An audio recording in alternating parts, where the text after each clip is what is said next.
This video will go over an overview of operating the AT450. First, you can raise the seat by pulling the handle shown here while tipping the seat forward. With the seat raised, you can access the operation and maintenance manual here.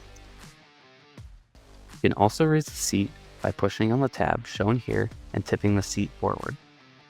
Next, to adjust the seat position, move the seat slide lever to the left, then move the seat forward or backwards.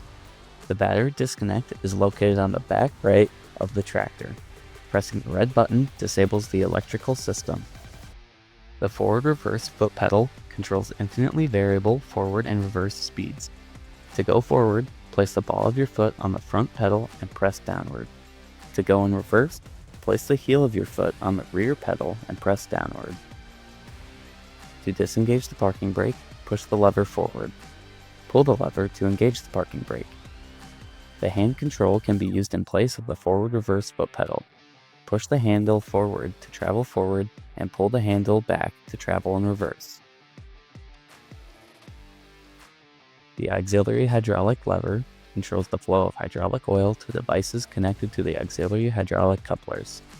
The hydraulic front lift lever controls the vertical position of the front attachment hitch. The hydraulic weight transfer can be adjusted by turning the knob on the pressure valve.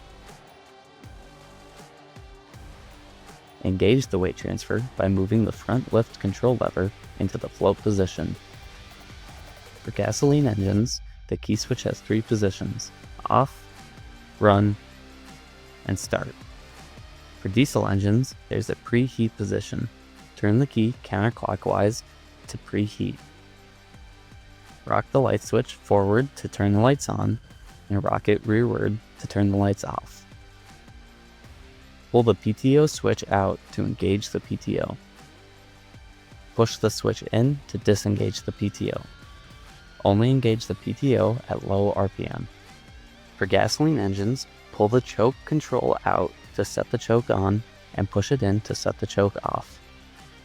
Move the engine speed control lever forward to increase engine speed and move it rearward to decrease engine speed.